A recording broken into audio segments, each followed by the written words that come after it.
If you are not progressing in your virtual assistant career, I promise you this will help you change that. In this video, I'm going to give you a 3-step process that you can start executing right now. And if you start executing this 3 process the right way, the way that I'm going to show you, you are going to be on the right path to get into the top as a virtual assistant. About 2 years ago, I read the book Mastery by Robert Greene, this book. And this book helped me understand how the people at the top, the people I admire, how they get to that level. And when I understand how the people at the top get to the top, I started implementing the ideas I learned almost immediately. And this book alone, the ideas I get from this book, helped me really accelerate my career as a virtual assistant, and also helped me really have a career as a content creator. And that is what I'm going to do in this video. I'm going to share with you the 3-step process, the idea that I get to come up with the 3-step process that helped me really succeed. And if you are not progressing also in your career field, I am sure if you implement this 3-step process, it's just a matter of time before you get to the top of your chosen field. But before we get to the 3-step process, there are 2 things you need to understand. The first thing is, in order to get to the top, you have to be a master at what you do. You have to be really, really good at what you do in order for you to be at the top. And the second thing that I need you to understand is, mastery is not an inborn talent. Nobody was born with a talent to master something. Everyone has to learn. Yes, some people have a higher learning capability than some people, but there is no inborn talent that someone is born with. Everyone has to go through a process in order to master a talent and be a master at it. So before we get to the 3-step process, I want you to understand this. If you keep yourself in a zone that you believe that you are not smart, you believe you can't learn some certain things, you believe some people are born smart, you believe some people have better understanding than you, so you cannot understand it, it's not going to work for you. Because something I understand is one of the reasons why most people will say, I am not good at math, because immediately people will say, I am not good at math, even before you start teaching it to them. And if someone said, I am not good at math, before you start even teaching it to them, then their mind is really closed. It will be really hard for them to understand. And that is what I want you to get rid of. I want you to have an open mind and understand that mastery is not an inborn talent. Everyone has to learn at some point. And if you understand this, then that is what is going to allow you to start implementing the 3-step process that I am going to share with you. Okay, with that out of the way, we are going to start with the first step, which is apprenticeship. That is the first thing I learned in this book, Mastery. Everyone who become a master, they went through this first step process of apprenticeship. And what it means is, if I want to become a master at YouTube content creation, I need to work in the field as a student for a very long time in order for me to learn practically, to understand how the thing works, how it works in a practical sense, not in a theoretical sense. One of the problems we have in our school system is, if you study, let's say, engineering, you are going to learn a lot of theory, a lot of theoretical stuff, but the practical stuff, they are going to be not that much. I studied marketing. I did diploma in marketing, and I will say almost 100% of the diploma that I did in marketing is all theory. It's entirely theory. There was a 3-month skill building program where you are going to work for a company, but you know how that works. You just go to the company, they just give you some random things, you do it for 3 months, that's it, you get out of it. You didn't really learn much about the field that you choose. And the real truth is, the apprenticeship stage is the most important stage. There are people who are really, really good at doing something without even ever going to school about it. A good example is, I never study anything relevant to virtual assistance, and I make a career as a virtual assistant. I am even teaching virtual assistants. How am I able to do that? I learn through practice. And that is where this apprenticeship is the most important stage. If you rush things and you skip things and you focus on instant gratification, how can I just learn within 1 or 2 days and start making money and become successful within 1 or 2 months? You are never going to get to the top. In order to get to the top, you have to accept that you are going to spend, no matter how long it takes, in the practical learning stage, so that you learn and you become good at it before you move to the next stage. I know apprenticeship means you work for someone who is already doing the thing and they don't have to necessarily pay you, and you will learn under them. And in this day and age, that's not really necessary. You don't have to work under someone. If you can work under someone who is already good at what they do, it will be the best way to be good at it also. But with something like virtual assistants, you don't need to find someone who is a virtual assistant and work under them. If you can find someone, great. If you can't, there is a really straightforward way to spend enough time into the apprenticeship process, learn and be good at whatever you are doing. And what you can do is go to YouTube University, right? Pick a teacher in a YouTube University. I teach virtual assistants. There are many other people who teach virtual assistants. Pick someone who you relate to. Pick someone who you understand, and you learn whatever it is they are teaching. Put all the time, effort, and energy into learning what they are teaching, and also into practicing. The practicing is what makes the stage apprenticeship stage. If you are learning data entry, you watch a tutorial about data entry, you see how you can create one data entry sheet. Spend the next 1 or 2 weeks creating multiple different data entry sheets, creating multiple different styles. If you learn one style, how can you improve on that one skill to make a different style also on your own? That is the apprenticeship stage. You have to spend enough time, put enough energy into this stage, into the practical learning stage, in order to be really, really good at what you do. If you skip this stage, you are hardly going to go far. You have to learn, be a master at what you do in order to get to the top.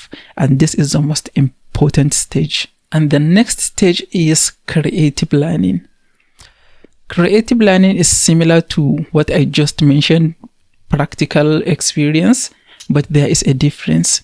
In the apprenticeship stage, you are doing everything. You learning, you are implementing the learnings, you are practicing your skills, doing everything on your own, practicing what you learn and sharpening your skills. But on the creative learning stage, you are doing the work for other people who are going to judge you.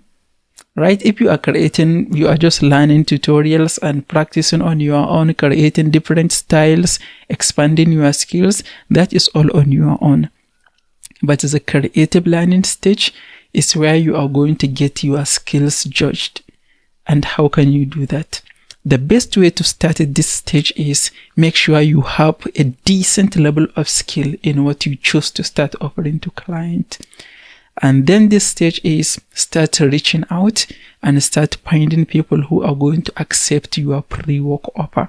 I have a whole video about this few days ago, so I'm going to put a link in the description of this video. But generally how this works is you create some work samples. Let me take data entry, is the most popular skills for virtual assistant. If you are doing data entry, you create many data entry files that can serve as your work sample. Join Facebook groups that people who use Excel hang out. Facebook groups for Excel, people who use Excel. And you can take a screenshot or even a view link of your Google Sheet file, and you can post it in a group and ask for people's feedback. You will get a lot of feedback from people, and people are going to judge your skills. And just be open to any constructive criticism. When people say, oh yeah, that part is not good enough, that thing is not readable enough, you can maybe do this to improve that. You take note of it and you go and improve the type of work samples that you have.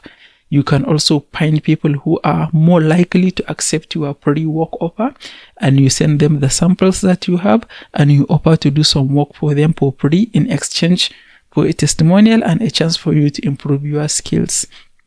If you do it right, it's not going to be too difficult for you to find the right people who are going to accept your offer of a pre-work in exchange of a testimonial, and also build up your own skills. So what you need to do is make sure you go through the apprenticeship process. You have the skills. If you have the skills, you create some samples, join some pre-groups, and ask for people's feedback. If in the group someone make a post and they are asking how to do something on Excel, or how can they do X and X in Excel, just go through the first. If someone give them some tip, try to take it and also implement it yourself, so that you can learn from other people's questions. And the next thing is, you find people on Facebook, Instagram, LinkedIn. You find people in any community that you are in. You find people, offer them your work for free in exchange of a testimonial, or even in exchange of them giving you feedback. If you do it right, people are going to accept. Some of the reasons why people are not going to accept your pre-work offer in exchange of building up your skills is you do it wrong, in a sense that maybe you send them an unprofessional message, a message full of grammatical errors, a message that is not organized at all, or you send them a work sample that is all wrong, that when they look at it, they don't really like that, and they feel like if they give you the chance to work for them for free, you are just going to waste their time. And you can also assure them that there is no pressure for them to give you a job or to hire you. All you need is for them to judge you, give you feedback, and possibly give you a testimonial. You have to spend enough time also in this stage. The benefit of this stage is you are going to have practical skills. You are going to know what people like. You are going to know whether your skills are really good enough. And you will also have an opportunity to build up your connection and connect with people who are in your field and people who are potential employers. And the next stage is mastery. After you went through the previous stages, the next stage is just mastery. You are not going to be a master at once when you come to this stage, but this stage is where you are going to be the master. You already have the skills. You know you have the skills. You have the confidence knowing you have the skills because you spend enough time into learning and practicing. You work with other people, maybe for free in exchange of a testimonial. You gain a lot of feedback. So you are 100% confident you do have the skills. On this stage, what you just need to do is get into the real world. As a virtual assistant, what is the real world? Finding client. You get to it. You don't have a headache of learning the skills. You know you have the skills. You have the confidence knowing you have the skills. You have many work samples that you can share with potential clients, and you have some testimonials from the people you work for in exchange of a testimonial. So if you have this, you follow the previous stages the right way, at this stage, it is not going to be as difficult for you to find your first client because you have some testimonials, you have work samples, and you have the confidence. So you just go to wherever it is that there is a possibility of finding a client, whether it is Upwork, Fiverr, LinkedIn, social media, wherever it is that there is a possibility of finding a client, you put thousands of hours into looking for clients, working toward finding client. And this stage might even take the longest because you have to find one client, learn working with client, learn how to communicate with client, learn how to find client, learn how to deliver client, work for client, learn how to send invoices, accept payment. There are many pieces. But if you are in this stage, you already reached this stage, it is not going to be as difficult. It will just take some time. So spend enough time similar to what you did in the apprenticeship stage. Spend all the time you need into learning what are all the ways that virtual assistant find client, and what are all the components that you have to be good at in order to find client. You have to have a good a good portfolio. You have to learn how to write a winning proposal, and you have to apply for the right type of jobs. You go through this process step by step. The main focus on this stage is finding your first client. And if you do it right, remember, you already have some testimonials and you already have several work samples. Finding client is not going to be as difficult. So just spend time in learning to find your first client. When you find your first client, you just review the process that you followed to find your first client. Repeat the process and even improve it to make it better. And remember, if you find your first client, it is going to be easier to find your second client, and it is going to be easier to find your third client. And over time, you are going to be a master. And that is really the process that most people followed in order to reach mastery. It's not a lottery. It's not gambling. It's just a process. What is going to determine whether you succeed or not is if you have instant gratification all over your mind. You cannot spend enough time into doing things right. You are always looking for a shortcut. If you are always looking for a shortcut, you will always find a shortcut that is not going to take you to the right destination. So follow the process, put in all the time that you need to put into it, and over time, you are going to be a master at what you do. And when you are a master at what you do, it's just a matter of time before you reach the top. And I know one of the most frequent questions I received is, I don't know where to start.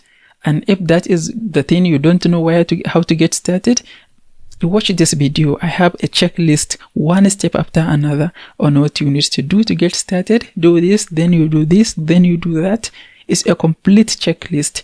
If your problem is you don't know how to start, where to get started, that video is going to give you the exact step that you need to get started with. If you find this video helpful, please give it a like and don't forget to subscribe. I will see you in the next one.